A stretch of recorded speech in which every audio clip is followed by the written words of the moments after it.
If Israel just allowed the Palestinians to have a state of their own, there would be peace in the Middle East, right? That's what you hear from UN ambassadors, European diplomats, and most college professors. But what if I told you that Israel has already offered the Palestinians a state of their own, and not just once, but on 5 separate occasions? Don't believe me? Let's review the record.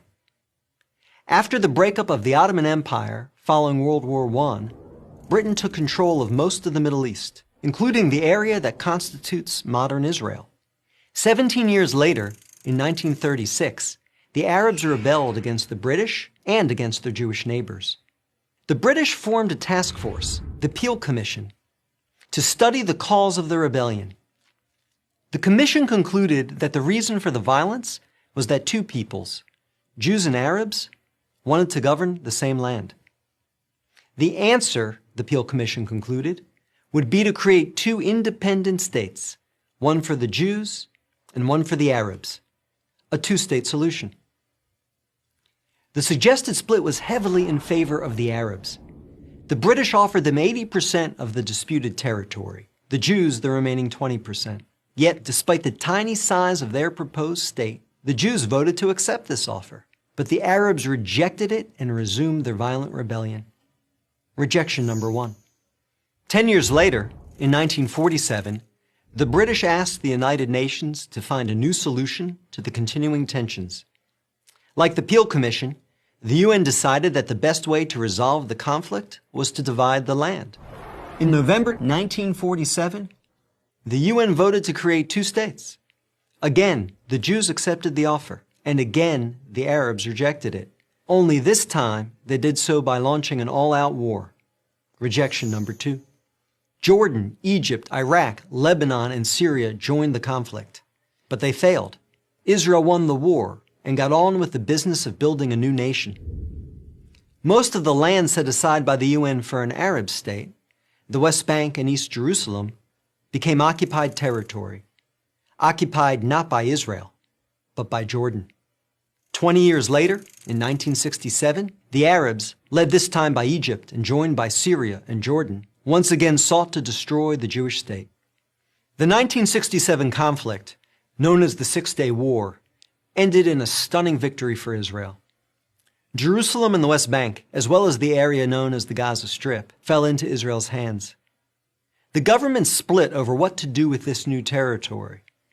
Half wanted to return the West Bank to Jordan and Gaza to Egypt in exchange for peace. The other half wanted to give it to the region's Arabs, who had begun referring to themselves as the Palestinians, in the hope that they would ultimately build their own state there. Neither initiative got very far. A few months later, the Arab League met in Sudan and issued its infamous 3 no's. No peace with Israel, no recognition of Israel, no negotiations with Israel. Again, a 2-state solution was dismissed by the Arabs, making this rejection number 3. In 2000, Israeli Prime Minister Ehud Barak met at Camp David with Palestinian Liberation Organization Chairman Yasser Arafat to conclude a new 2-state plan. Barak offered Arafat a Palestinian state in all of Gaza and 94% of the West Bank, with East Jerusalem as its capital. But the Palestinian leader rejected the offer. In the words of U.S. President Bill Clinton, Arafat was here 14 days and said no to everything. Instead, the Palestinians launched a bloody wave of suicide bombings that killed over 1,000 Israelis and maimed thousands more, on buses, in wedding halls, and in pizza parlors.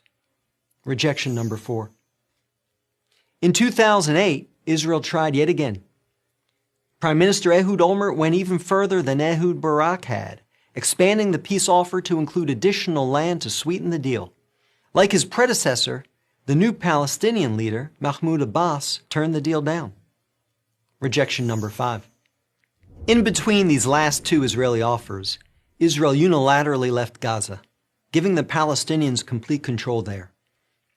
Instead of developing this territory for the good of its citizens, the Palestinians turned Gaza into a terrorist base from which they have fired thousands of rockets into Israel. Each time Israel has agreed to a Palestinian state, the Palestinians have rejected the offer, often violently. So if you're interested in peace in the Middle East, maybe the answer is not to pressure Israel to make yet another offer of a state to the Palestinians. Maybe the answer is to pressure the Palestinians to finally accept the existence of a Jewish state. I'm David Brog, Executive Director of the Maccabee Task Force for Prager University.